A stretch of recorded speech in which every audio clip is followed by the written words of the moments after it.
was Director of Advantage West Midlands, I think, for sustainability. So Simon's been around in Birmingham for a long time. It's on, yeah, sorry. So without further ado, over to Simon. Okay, thank you. Ooh, ladies and gentlemen, gosh, it's even louder than me shouting. Right, so in the next hour, we're going to have 4 presentations and then a chance to ask questions. We'll do a couple of group exercises in between just to keep you on your toes, so be ready to interact with people. But first of all, Matthew's already introduced me. If you want to know more about Sustainability West Midlands, there's a banner there at the back. If you go to our website and sign up to a newsletter, you can find out a bit more what we're doing. Over the last 7 years, we promoted around £1.5 billion worth of funding that's available and partners to work with. So it's worth going onto the website page, look for the green box at the bottom and sign up for the newsletter. We're also currently working with the West Midlands Combined Authority that is taking this issue around energy seriously. They see it as an economic opportunity and they want to build on all the great work that you've just heard about this morning. So without any further ado, I'm just going to hand over to John. You can look in your packs about John's background, and John's really going to be talking a bit around, from the systems perspective, the energy catapult. How do we bring these things together? What are some of the issues for the future? Over to you. Thank you very much. Simon.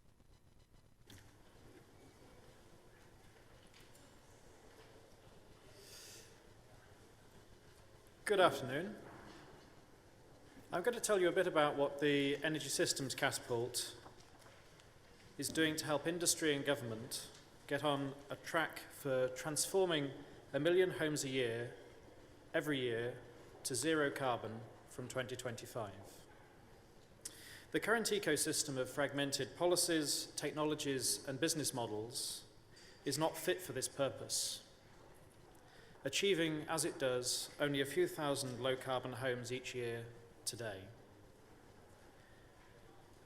The Catapult is about establishing a radically different ecosystem to turn the dial, in which industry can discover through innovation and competition the best way to decarbonize homes, to completely eliminate carbon from our homes.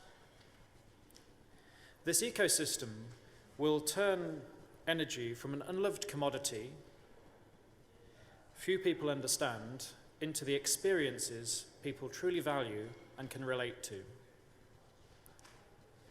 Further, like any other 21st century customer service, it will enable industry to gather the insight on what their customers want to help them achieve the experiences that they value. If you're interested in working within this ecosystem we're creating, please get in touch with us. The detail of this diagram is not important, so many of you will be relieved at that first introduction. But its point is to show an illustration of the challenge. Eliminating carbon from homes requires a package of things to be brought together at the home end, at the network end, and at the supply end. There is no single component or silver bullet solution that is going to eliminate carbon from homes.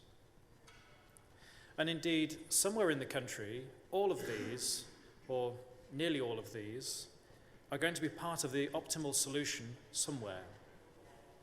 So the challenge is getting the right answer as an integrated package in the right place at the right time. Policymakers will never be able to gather enough data in the centre to enable a centrally planned deployment of these solutions, especially when it comes to the vastly different views of different consumers. The rest of the slides look much more like this, so you can breathe a sigh of relief now. Customers don't really care about technical complexity. The first one is there for the engineers who like lots of technical complexity. But for customers, they don't really care about all that. What they care about is things like air quality, feeling in control, how exposed they're going to be to future price volatility, what the aesthetics are, how long will it take to heat up, how noisy will it be. These are all properties of the integrated system. They're not a property of the individual components. They're a property of the system and the way it's integrated into a package. And indeed, home life is made up of many different people, and the extent to which different members of a household care about the time, the money, the relationships, and comfort varies enormously from person to person, and indeed, even within a household, the people within that house. Complex system integration problems, of course, require suitably skilled systems integrators. For social housing, we have the local authority and housing associations. For new build, we have developers. In both cases, there's undoubtedly opportunities to improve, but if we look to private rented and owner-occupier homes, there is currently no systems integrator. There is no integrator to guarantee to the customer that the experience they want and they value will be delivered, and if it doesn't get delivered, they have someone to turn to rectify the problem. That makes it unlike any other 21st century customer service industry. So if we look at the way, in essence, we're going about trying to transition to zero carbon homes, we're in effect trying to go about it by selling individual components. And indeed, if we look at the way the policy regime is set up today, the policy regime is set up to subsidize individual components with the intent of trying to get the customer to change his mind between a boiler and a heat pump. There is a small niche of customers, of course, who are both capable and motivated to deal with all of that complexity. And indeed, for some customers, it's a thing they actually really enjoy doing, dealing with that level of complexity. For example, dealing with the number of contractors involved to make some of these solutions work in practice, having to deal with one company to deal with the solid wall insulation, a different company to deal with the heat pump, and a different company still to deal with some of the electric integrations. It's those customers that we've been making the limited progress we've made to date with. So if we want to get to the rest of the market, we have to have a completely different approach. If we want to match the pace of decarbonisation that's being achieved in the automotive sector, we need a completely different way of going about it, focused on customer service, focused on integration and customer service. There's therefore a business opportunity. If the policy environment is set up in a similar manner to the automotive sector, to focus on outcomes rather than component subsidies. In the automotive sector, this is driving a significant pace of change that has transformed in just the last few years. As in automotive, the ability to integrate, manage complexity, and navigate uncertainty becomes the primary focus for commercial success. Intellectual property is then the key asset establishing a sustainable competitive advantage that keeps margins up. For the automotive sector, margins were increasingly squeezed as new entrants came in from low-cost economies like South Korea, China, and India, buying from the same commoditized supply chain. There are some analogies with energy suppliers today. They're facing unprecedented pressures, and some losses in the energy supply market are inevitable. Business models like Flipper are driving down customer stickiness by automatically switching customers to the cheapest tariff. So your ability to stay in business purely based on competing on cost gets increasingly difficult. Back office providers like Utility Group are driving down the barriers to entry for new entrants through business models like supplier in a box. And some of the competition, like Robinhood Energy, is targeting zero profit. This makes the supply market currently an extremely difficult market to operate in. But enhancing business offerings towards integrated customer service offers presents an opportunity for the right kind of investor to establish a sustainable competitive advantage something that delivers higher value to customers and is very difficult to do well. The Catapult is seeking to establish an ecosystem that will kickstart the creation of such companies that can drive the pace of decarbonisation to 1 million customers a year by 2025, and to keep the social housing and new build sectors continually improving. There are 4 key elements to this. The first one, the Home Energy Services Gateway. It's designed to empower customers navigating a market of service offerings from many different providers, and for industry to gather the insight to design, price, target, and deliver new services. This will be established in real homes and open to third-party product and service innovators. The second part is building the evidence through large-scale trials to give policymakers confidence to be able to implement a stable, long-term, technology-agnostic policy framework that leaves industry to discover through innovation and competition the best way to zero carbon. In many respects, this is the same as the framework that is successfully driving decarbonisation in the automotive sector. The third part is area energy strategies with the Energy Path Networks tool to build local consensus on what infrastructure to build, where and when, underpinned by preferences, revealed preferences of consumers from data from the Home Energy Services Gateway. In the same way as broadband, we discovered what people wanted and valued and were willing and able to pay for by offering different services.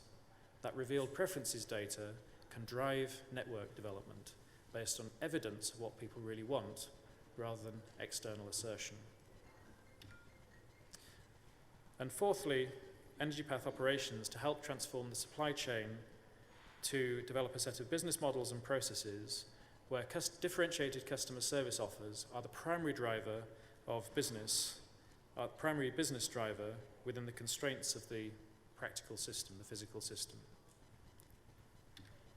Thank you, and if you're interested in working with us, please do get in touch.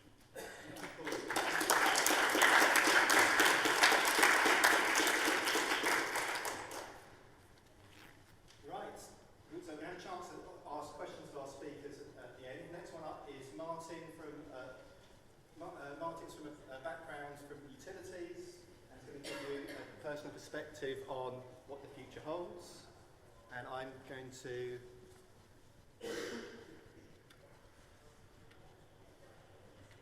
there you are. Okay, so over to Martin. Perfect. Thank you, Simon. And it's lovely to be here this afternoon in lots of friendly faces, I hope. Thank you very much for the invite. I really appreciate this to talk. I spent 42 years at British Gas. Latterly, my job there was Head of Technology and Innovation. I left in April, and I'm still doing a little bit myself. But I was invited to do this talk without slides, just to give some insights, perspectives, challenges, and of what it felt like to be a utility. And it's quite interesting now I don't work for a utility of how we can go through this. So, first thing to think about, I think, and I'm going to be talking about distributed energy. So we've seen a lot of bit about saving energy. This is distributed energy. What is it? Can it work? And it's a bit of will of the wisp, isn't it? So I think start with a bit of background. I think big power is dead. Okay? So big power is dead is building power stations. And it's not dead because it's too difficult to build them. It's a simple engineering project. We could whip up a gas power station in no time at all, probably a year, and it'd be built. The big problem is the policy framework and the business case. And if everybody, which I hope you all in this room have got oodles of disposable income and wanted to put it into a power station building company, we'd all have to, have ourselves sense checked, because the problem with the business case is the output product, i.e. what you're selling, the price of power, fluctuates in the market. So you just can't bank a business case. And poor old EDF, I mean, when you see what they've gone through trying to build, a French nuclear power station with Chinese money, and it's now been referred to state aid because of it. You know, it's just a morass of big power that isn't going to happen. So rather than push against something that's in the too difficult box, a lot of the big players are now saying, let's get into distributed energy.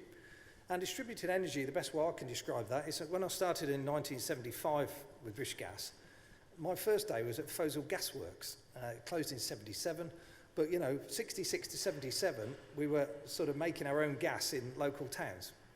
And to get to Fossil Gas Works, I had to go past Coventry Power Station, which actually made their own power.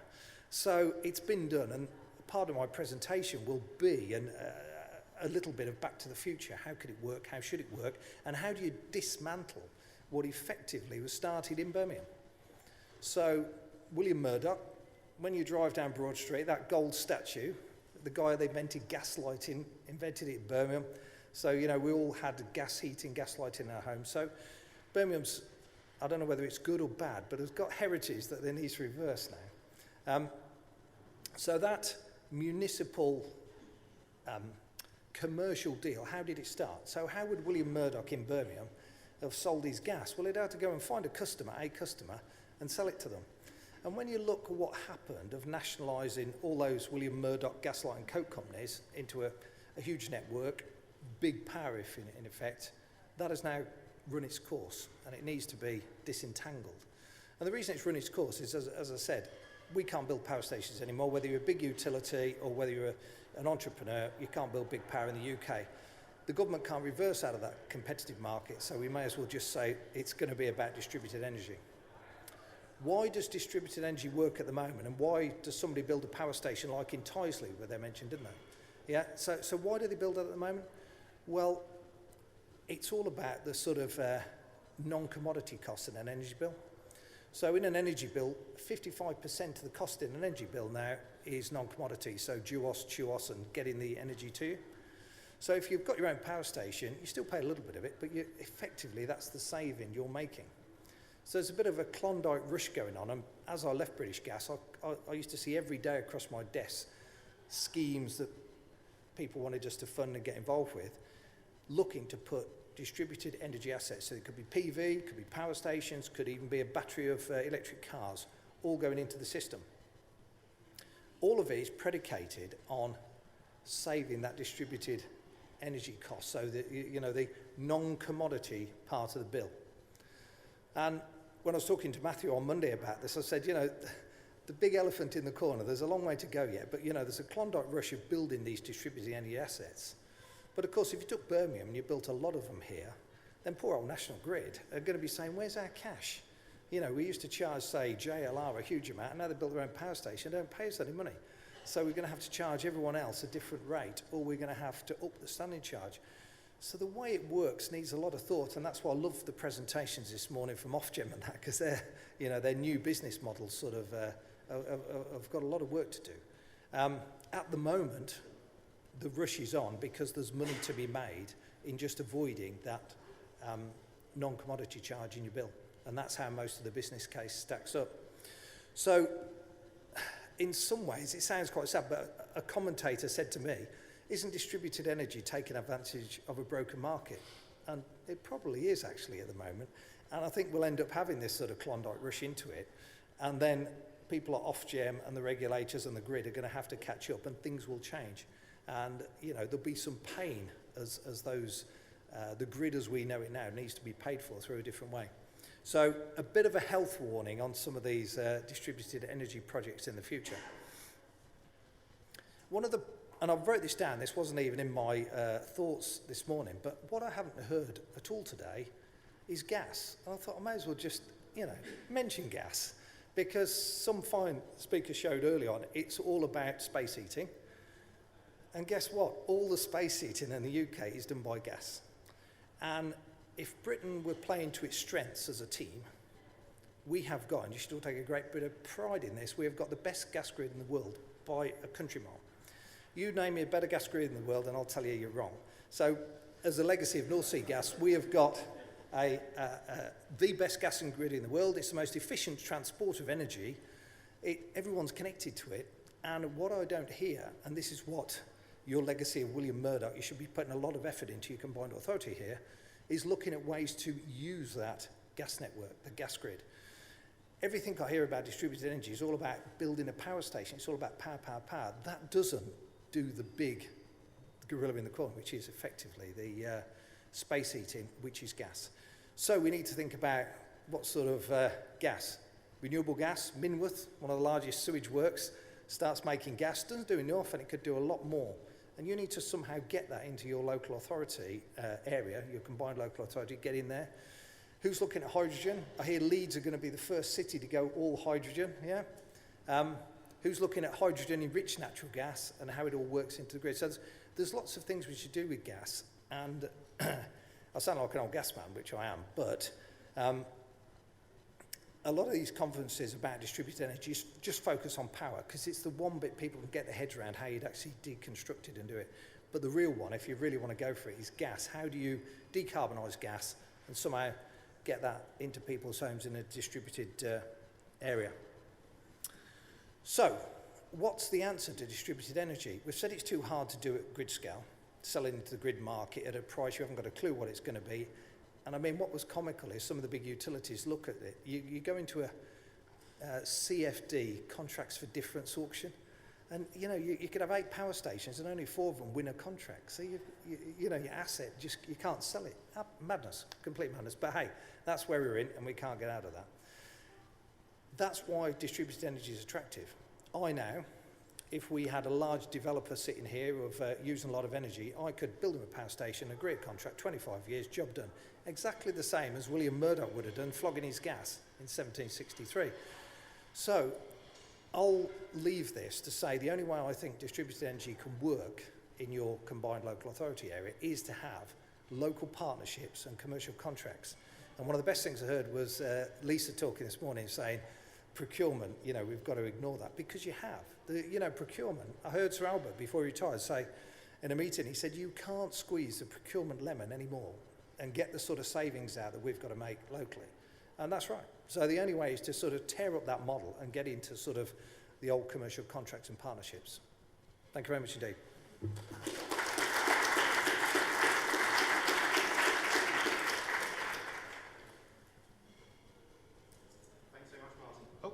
Thank you very much, Martin. Ooh. Right, what I'd like you to do now is, we've got 2 more speakers, but just, I've been on sort of health training in the workplace exercises, so can you just all stand up and stretch, and go and talk to someone next to you you haven't met yet. This will add 5 minutes to your life.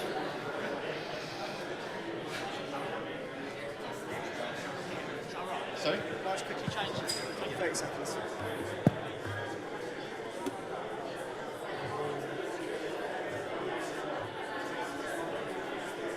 Just one.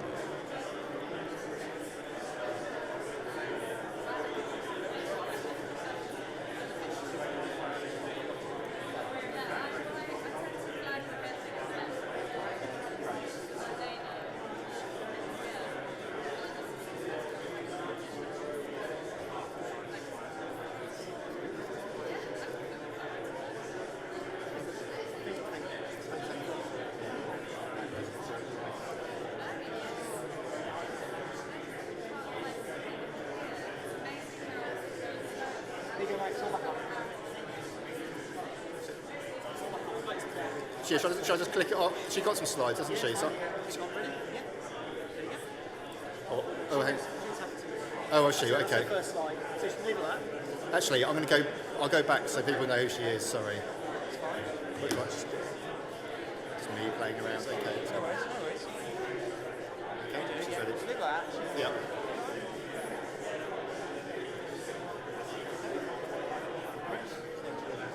Right.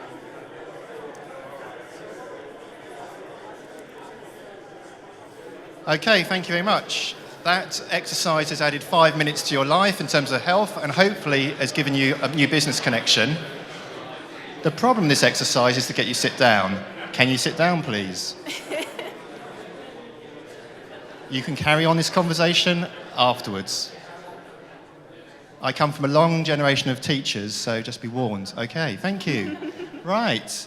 Now I'm delighted to introduce Claire, who's going to talk a little bit about the sort of from a community perspective, what does the future hold? Over to you, Claire. Thank you very much. So they've kindly put me on the slide as Councillor Claire Spencer, so I will introduce myself as that as well. But I'm the chair of Community Energy Birmingham, which is a community renewables cooperative. But I'm also a local ward councillor for Birmingham City Council. And hopefully, as I whip through this presentation, which, as we're in the post-lunch slot, is largely picture-based, you'll be happy to know. Hopefully, some of the links between the sort of decentralisation of democracy and power and economic power will link quite nicely with the decentralised energy discussion we've all been having. So, let me click through. Okay, so Community Energy Birmingham. I can see one of our directors sitting in the crowd, so she can shout at me if I don't get any of this right, Angela. So we are a volunteer-led community renewables cooperative. We've been in operation since about 2011, and we've currently got about 50 members. And as of now, having had one share issue, we've got about roughly just under 70 kilowatts of installed solar capacity in total, with an additional 30 kilowatts from the community groups that we used to be a part of that helped to set this up in the first place. And some of those still help to support the cooperative financially. So far, the one share issue we've had raised about £60,000, which was, as much as we needed to do. And in the early days, we supplemented that with short-term loans and grants. So I'm going to break the rule by reading out the slide, but by placing democratic control, shared benefits and active participation at the centre of energy generation and demand reduction projects, Community Energy can create a foundation for the step change in the action needed to reduce the impact of climate change and to increase our energy security. And to me, there's always been something really satisfying about the philosophy of community energy. It is about localised power, both democratic and physical. So communities will use their local assets to generate energy in a way which suits them. They own the equipment, they use the power, and in an energy marketplace which really doesn't work, having something which has less environmental impact, links to your use, stacks up better on cost, and is yours for as long as the technology lasts is a pretty compelling offer. So, moving from the physical power to the democratic power, I wanted to show this slide as a slightly blurry image of our soft launch. This was held in one of the buildings which actually had the solar panels on the roofs. And the reason we did a soft launch is, as we moved through this project development, we had people who were interested, people who expressed an interest in investing, people connected with the community partners we were working with. And what we really wanted to do was pressure test the financial offer that we were making to them. This is something that you obviously would not get in a centralised system. Even though there were aspects of our business model which were pretty needed to be fixed down and nailed down, actually there were things we could change, there were things we could reassure people on. So, for example, could you withdraw your investment early? How would that look? What would that mean? And I think it really gave us a really nice opportunity to make sure we were offering something that our community was happy with. Okay, I really apologise for this. I wasn't actually a politician when this was taken, but this is like the worst politician shot of all time, of looking really inept at doing scrub clearance, but they were quite blunt secateurs in my defence. But this was when we were doing wind feasibility with one of our community partners at Acker's Adventure, which did come to a slightly tragic end for us. But this is just to demonstrate some of the interaction that you have with the technology when you do community energy. There would be no concept, I think, of wasting the energy or not understanding how precious it is or where it comes from. You have a really fundamental connection to where it's coming from, and particularly if you've been poking around in muddy ground and ripping plants up. So this was sort of clearing the area where the wind turbine might go. And this was my favourite thing ever of height marking, where my job was to guard a lovely big balloon for 3 hours while somebody else took photographs of it, with a view to creating nice images for planning which would show people how it would work. So, to go to this quote, and I've taken this from, I think, Community Energy Scotland, and I brought in local authorities here, because actually, even though we are, emphatically a cooperative that has been community-led, actually, local authorities are community energy as well. Local authorities are taking control of their own energy future, investing in decentralised networks that bring down prices, improve energy security, and cut carbon and make communities more prosperous and resilient. So you will have heard my colleague, Councillor Trickett, who incidentally represents the same ward as me. So Moseley and Kings Heath is a great champion of community energy. But it's fair to say that Birmingham and the West Midlands are hungry for this. I think we spend around £3 billion importing energy into this city. And yes, we want to bring that down because that economically makes sense for us, but also we want to do it in a way that isn't just saved by a certain small cohort of people. You want every citizen out there to be able to reap the savings that we get from doing energy better, and community energy is very much a route to that. So to give you just one example from our very small project, when we were working with the community partners to build up the business model, one of the things we really wanted to do, even though we had to charge for the renewable electricity because otherwise the business wouldn't stack up for us, actually we had to make sure that that price was significantly below what they were paying for their fossil fuel energy. And that just meant that even though they wanted to do it for its own sake, actually it was a financial offer for them and made sure that they were sharing in the benefits as well as the wider community. This is obviously under a particular business model which may be seeing some tougher times at the moment. One example I did want to make as well, also on Acker's Adventure, one of the buildings we installed solar panels on actually had a really high hot water demand as well. So it was a dormitory building, and if you know anything about Acker's Adventure, it's a really great place for outdoor pursuits, meaning that people sometimes get quite smelly and muddy. And so what we did in that particular building was install something called an Emerson unit, which meant that any spare electricity that wasn't used could be redirected into the hot water system. And that just meant that, you know, we'd been led by the needs of the building. It really helped the Ackers to save more money on decarbonising the heat. It really made a lot of sense. So we're looking forward to a year of operation on that, so we can see if that's made a really big difference for them, because we kind of assume that it will. And I'm just going to, because we've got some beautiful photos and not many people have been able to see them yet, credit to John Hill Daniel who took these. I'm just going to show you some of the installations. Like that one particularly. There we go. Yeah, I won't read that out. I think I might be preaching to the choir on the hostility of the current policy environment, but I think, as you've probably gathered by my references to our business model, between the 63% cut to feed-in tariff, which I think we were supposed to be grateful it wasn't 80%, but it was hard to muster up the level of gratitude that they wanted on that.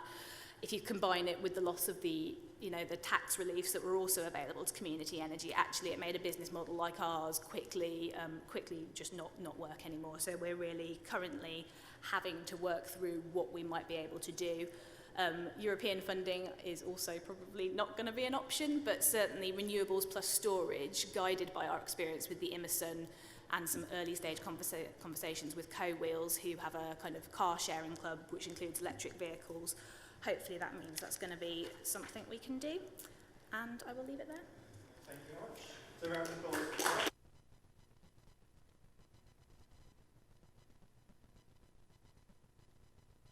And our final speaker for the panel discussion is Charles, who's someone described was the sort of eBay for energy, but in terms of Charles's background, again, another perspective about what does the future hold. Over to you. Thank you. Good afternoon, everybody. So I used to work for E.ON, and I'm going to tell you why I left and what I'm doing now, and then you'll get the idea of Smart Club in one, hopefully.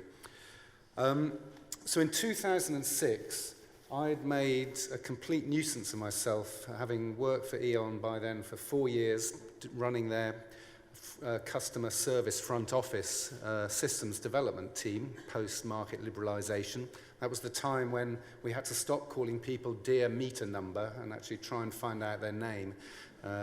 If failing that, just dear customer. So I did that, and by 2006 I'd realised that distributed energy was a really interesting topic, because I'm a bit of a green underneath it all. And eventually they said to me, the UK board, Charles, if we let you do a distributed energy strategy, will you shut up? So I said, that's a deal. So I did the strategy, and much to my surprise, having co-opted a few board members onto the team that did it, they liked it. So I was allowed to set up E.ON's first innovation department. which I did in 2006. And then we got merged into Germany, so I spent the last 4 years of my career at E.ON in Dusseldorf doing similar thing in Germany. And I learnt one thing at that stage before my final role, which I'll tell you more about, and that was that it isn't just about the widgets. There's lots of great technology, and we need more great technology, don't get me wrong, but if we only focus on the widgets, this isn't going to work, because there are so many other things in the way, and John has talked about some of those things, the system thinking, etc. We heard Lisa Trickett talk about the procurement. There's lots of things that don't allow those widgets to effectively get used. But my final job I did for E.ON was writing their smart city strategy. And the benefit of working for a huge company like E.ON was I could go around all of Europe talking to city mayors and our local people on the ground. And of course, you have to remember on the continent, they're a lap or two ahead of us with distributed energy. They never went as radical with central generation anyway. And the Stadtwerkers, where we've heard where local councils own part of the network and various energy schemes, that carried on post-war. So speaking to them, I could learn a lot. And I learned a few things, which I'm just going to share with you. Firstly, if we use traditional methods of designing, installing, financing, procuring, commissioning distributed energy, it's never going to be cost effective. That model does not work because the fixed cost of doing that business is this big and the projects are this big. There has to be another way. And this is only going to get worse. As we make things smart, the connectivity of making it intelligent means the fixed cost goes that big. And the projects get even smaller because they start to become personalized. And that's a great thing. So having done this strategy and told the board about it, they said, well, what the hell do we do about this? And I then had the eureka moment that no one company or industry can solve this problem. We need to embrace that thing called co-opetition. You may or may not have come across that word, but you can probably work out what it means. It's about collaborating in a different way. And that's why I decided to give up my corporate pension, referred to earlier, and set up Smart Club. And that was a year ago last week that I did that. So what do we do? Well, a couple more things that I learnt. The mayors of the cities, the Stadtwerkers, said there is never going to be a cookie-cutter solution to this because distributed energy is about understanding the local need and the local opportunities, what resources are on the ground, what know-how is there around. So every project is going to be bespoke. So it's always going to have a high design element. So if we go the normal way of coping with getting big fixed costs down, the industrialization approach,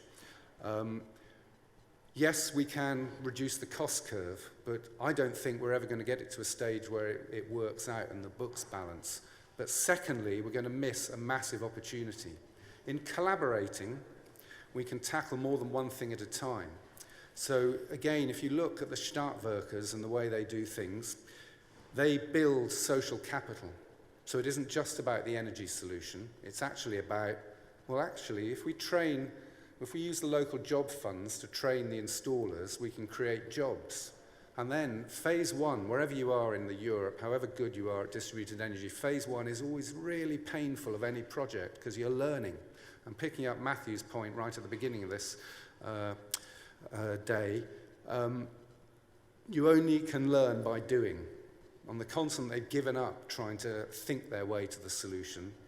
You can't do that. The only real experience that counts is by doing it. So anybody that's thinking about, shall we start a project or shan't we, or shall we do another year's study, don't do the studies. Do enough of them so you can just start. You'll learn 10 times more by actually doing it. But then you've got to keep the people you did phase one with in the room. If they're not part of phase two, that learning disappears. And that, again, is another issue about the industrialized approach. And of course, our procurement methods actually mean phase one usually ends up being a fight because either the council or the supplier feels they're being stiffed. and then the variations to order become very acrimonious, and you end up falling out. So you wave goodbye to them and get somebody else in for phase 2. Meanwhile, you've lost all that knowledge. So this kind of set me thinking, and it made me realize that if we're going to make distributed energy work, there's a new role in the supply chain we need, and that's a collaboration broker. So that's what Smart Club is. That's why I didn't want to die wondering. I wanted to leave my job and start Smart Club. So what have we been doing to put those words into practice? Well, firstly, we got a project in Leeds we got off the ground. So Leeds City Council sponsor us, and Smart Club Leeds is the first Smart Club. And we have a Mr. Fix-It in Leeds who knows everybody, supply chain, councillors, local customers, etc. And to give you an example, we're working on a project there where we're helping Leeds City Council refurbish 116 of their residential tower blocks. So the traditional way about doing that, you know about that, I won't tell you, but what we've done differently is that all the competing suppliers, we got them into a room day one and just asked them to talk to us about how they would go about the project. And we distilled that information and we arbitraged a lot of it, had some interesting discussions about different methods and approaches, and then relayed that to the council and got them to design the programme on the basis of that. We still have to go through OJU procurement at various stages. We haven't eliminated that altogether, but this kind of competitive dialogue we took to the next stage. And that's given Leeds the confidence to do a few things differently and cut out some of the very time-consuming mistakes that these projects tend to go through, and getting away from 25-year framework contracts, which are the killer of innovation, etc. Something else we've introduced into Leeds is the Investor Confidence Project, Google ICP EU. It's a way we can make big finance understand and pay for... Well, 1 minute, is it? Right, okay. Pay for small-scale energy projects. Rapidly moving on, we've got a project in Milton Keynes. So we've won an Innovate UK competition there where we're building a collaboration platform for customers to interact with suppliers, building economies of scale, putting projects together, understanding needs, using social media to get a buzz around community energy. At the moment, community energy is going to remain a niche. You have to become an expert. You saw John's first picture. Well, you need to know that not only for households, but for energy systems as well, to do viable community energy projects in a cost-effective way that can be scaled. I'm interested in not the kind of 5% niche, but the 90% mass market. And therefore, the collaboration platform we're doing with Milton Keynes will help do that, and we want to bring that to Birmingham as well. We work with the Future Cities Catapult on smart city standards, where we can actually do machine-to-machine brokering of information, commercial information, so we can make it easy to actually tender projects. And one thing, and we've got another project going in Nottingham, again, Innovate UK funded, about how to do community ESCOs in a scalable way. So one by one, we're breaking down the inefficiencies of distributed energy, not with the widgets, but with procurement, with finance, with ESCO models, and so forth. And there's one project I'd really like to get off the ground in Birmingham, if possible. And I and a couple of other partners have worked out how we can very cost-effectively monitor energy in existing buildings, design a solution, procure and implement that solution at very, very small marginal cost in a scalable way. And we'd love to do that kind of project in Birmingham. So if you've got projects of refurbs of buildings, come and talk to me. Because I can't think of a better place than Birmingham to do it. And I absolutely buy into what Martin has said about Murcott, what Lisa Trickett said about Chamberlain. And the reason the Industrial Revolution happened in Birmingham wasn't to do with coal being around the corner. It was to do with the attitude of the movers and shakers, prepared to do new things in a pioneering way. And I'd love to get that spirit back into Birmingham, where there's a more or less blank sheet of paper on what we can do with energy. Thank you.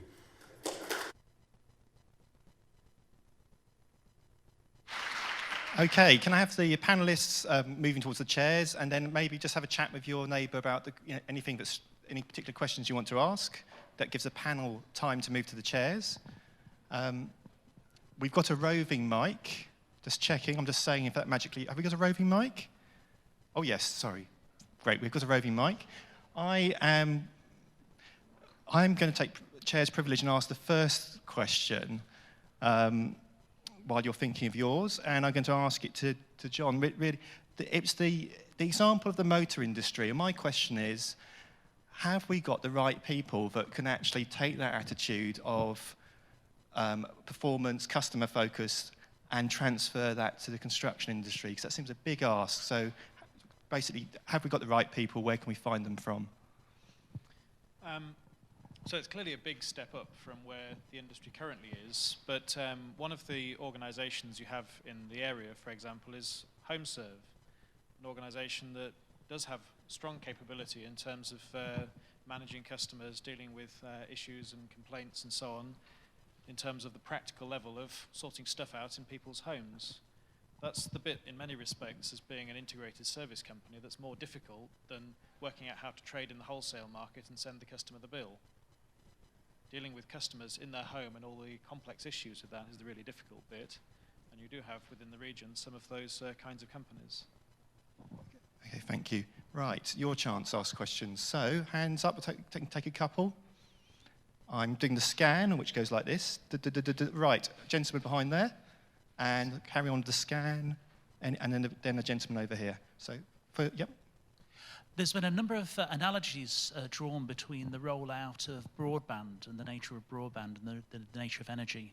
Having worked personally in the rollout of dial-up internet and also broadband internet, and also having worked with local authorities and local authority-backed broadband schemes, I've observed the almost complete failure of community broadband, including, and also municipal broadband, including significant legal action taken by large suppliers against community and also municipal authority models. And I wonder if the panel might like to comment on that in the instance of energy. Okay, if we just hold that question, so there is a question about the sort of basically, is it legal challenge and the feasibility of, yeah, commercial and legal challenge. And we just, while you're thinking about that, can we hear the gentleman's question over here?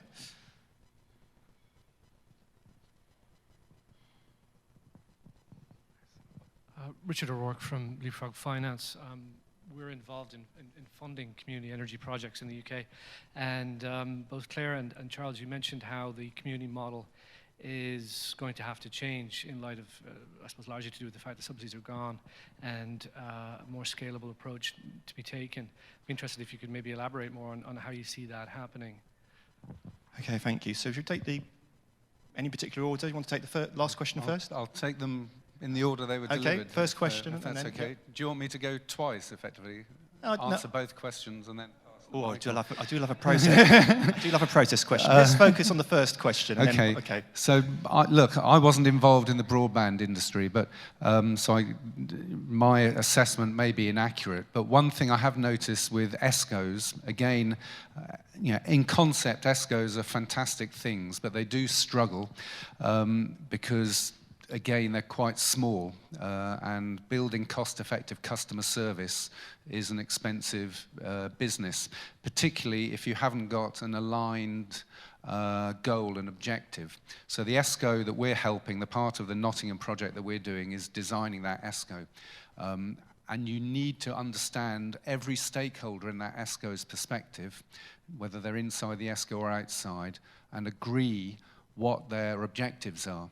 So ESCOs that are set up to solely reduce cost is a much easier ESCO to run than one that's trying to balance cheap bills plus carbon saving plus comfort, for instance, because those are three sometimes competing objectives. So the lesson perhaps I would take, and I would urge people to consider when setting up an ESCO, is be very, very clear about your hierarchy of what you're trying to achieve in the ESCO. Then you can design the ESCO to try and deliver that and find innovative ways of delivering economies of scale, and sharing best practice is a classic example.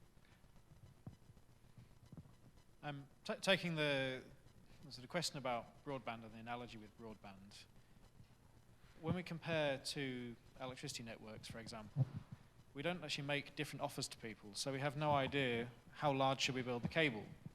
So if we're looking at electric heat as a way of delivering decarbonisation, for example, some customers will be willing and able to pay for a more responsive connection than others. But how are we supposed to discover that if we never make that offer?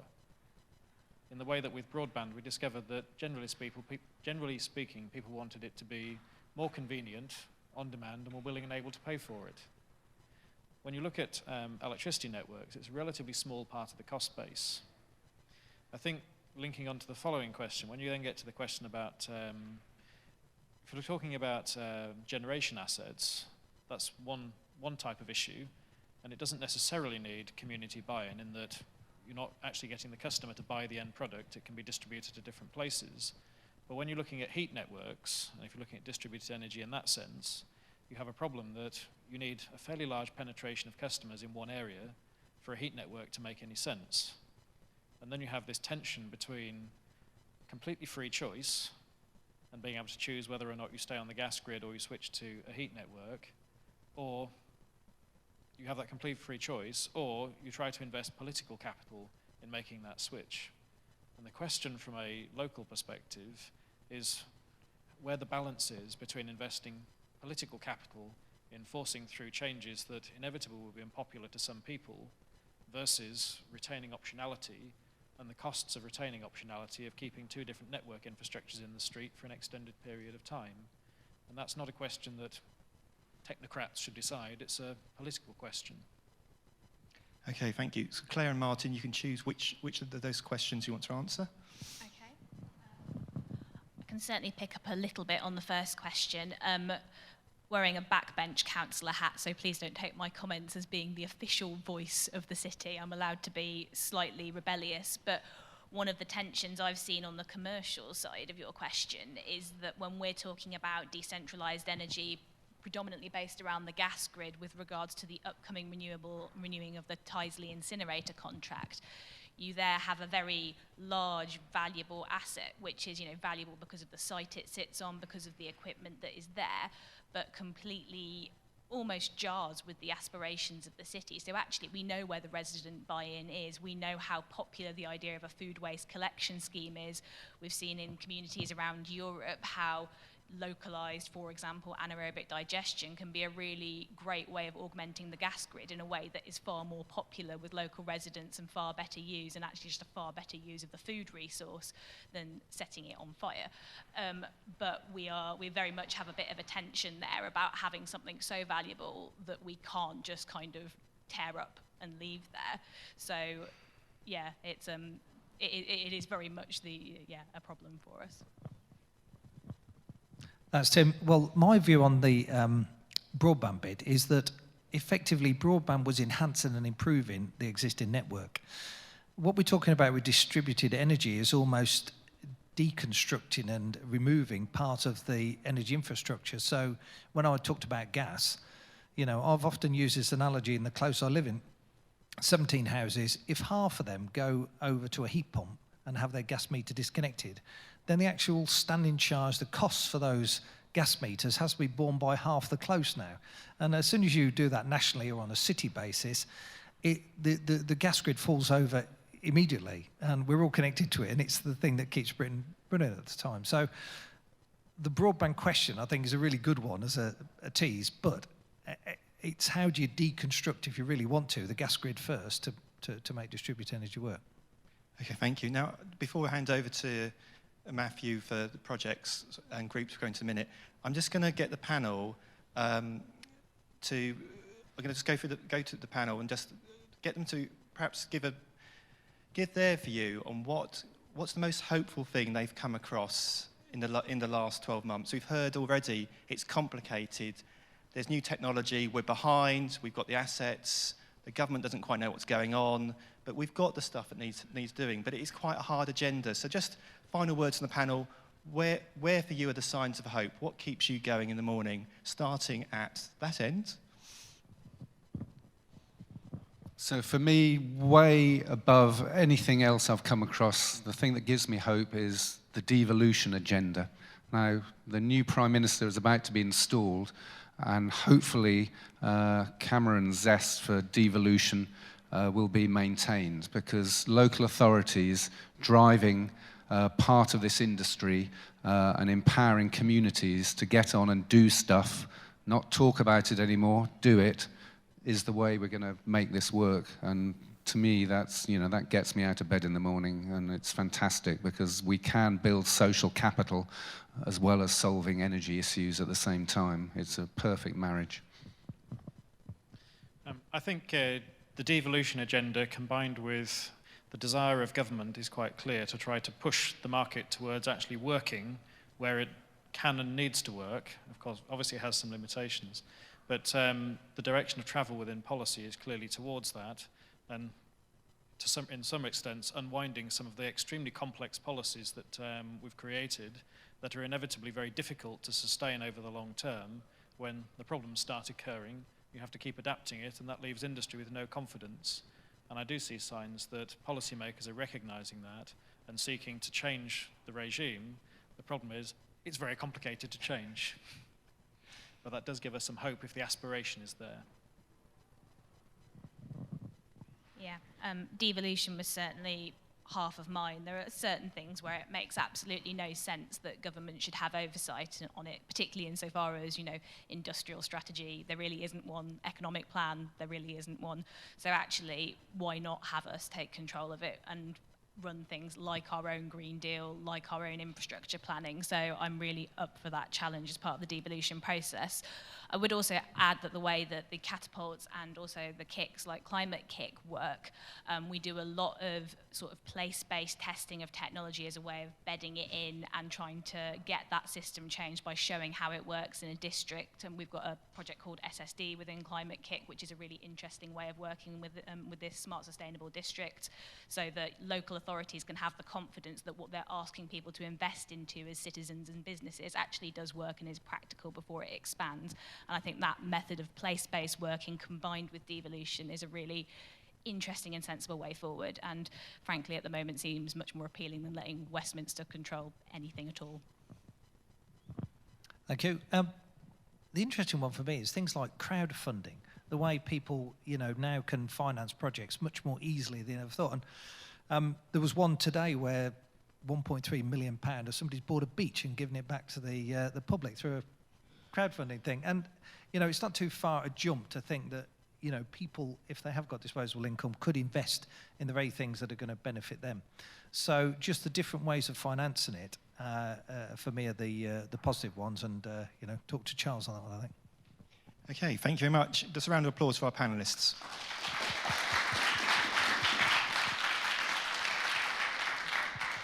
And thank you very much, Simon, for chairing that session. Okay, what Simon didn't tell you was that the standing up and talking to each other which took added 5 minutes to your life, do you say? Was in fact just a warm-up session for this next activity. As I mentioned at the beginning of the day, conferences like this, compared to actually delivering projects on the ground, are relatively easy to organise. It's the delivering of the projects and actually making progress on projects which is challenging. And I've been to lots of events like this, and they come in various forms, and you'll all go away and hopefully you'll take some of the lessons from today and apply it to projects. But we thought we'd take the opportunity, as we're here in Birmingham, to invite, it turns out to be 5 projects which are pending, if you like, which have got champions, which have got people who are trying to do things around them in Birmingham, in the Black Country, in Solihull, and give the people who've come to this conference an opportunity to engage with those projects, to talk to the people championing them, and maybe just understand a bit more about it and try and apply some of the things we've learned today. I'm picking up on some of Charles's many words, actually. I don't know if that would be cooperation, what was it? Collaboration or something. Yes, anyway. So I think that's what we want, although I'm not quite sure what it means. So also, in the spirit of this building, the way we're going to do these workshops is we're going to try and just use this space. So we've got 5 workshops. I have colleagues distributed around the room, I think, with flip charts. And we're basically going to have, you've all signed up for the workshops. What I'd like you to do is actually to move to different corners of the room, depending on what you're interested in. So we'll have workshop 1 in this corner, with this flip chart, led by David Horsfall of Webster and Horsfall and DAC Planning, who are promoting the Ties to the Energy Park, which you heard referred to at the beginning of the day. A fantastic project, which is already in progress, really, but has got fantastic plans for the future as well. So David will be talking about that here. We'll then have workshop 2 in the back corner there, which is Powering Growth in the Black Country, which is going to be led by Kate. Okay, so see Kate if you're interested in that. And that's about how we deliver sustainable, high-quality power to industrial areas like the Black Country, where there's still a lot of manufacturing and they need high-intense energy, which isn't so easy to get from solar power and so on. So anyway, Kate will talk about that. And then we've got UK Central Infrastructure for High Speed 2, which is in Solihull. So this is not the train bit. This is all the infrastructure around the train, the car parking, the development, and so on, which Linda, who's there, will talk about over there.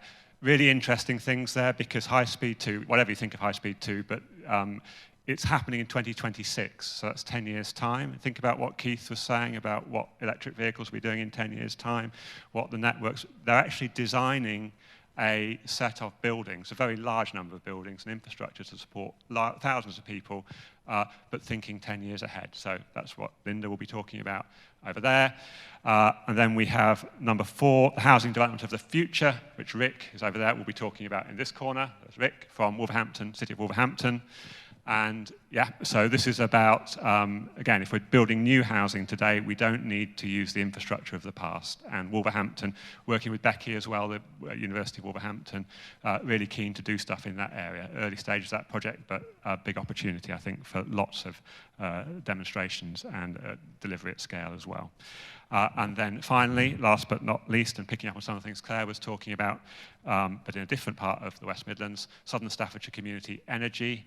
There we go, and we'll be in the middle of the room there, so we'll bring a flip chart there. So if, very quickly, we could all kind of move to those places. Oh, sorry, before I say go, I should give you time, shouldn't I? We aim to finish at 4 o'clock, so if we could have just over half an hour on that. These workshops will all be structured in a very similar way, I think, if people follow their brief, which is the project, the leader will talk a bit about what the project is, and then a little bit about what the challenges and opportunities are in the project. And I'd like, at the end, I will just go around in the last 10, 15 minutes, just ask you to report back on your discussions about how you think that project might go forward, how you can help with the next step. So that's broadly what we're going to do. Okay. Take your chairs with you, or turn the chairs around in the local area to make a little circle if you can. Thank you very much.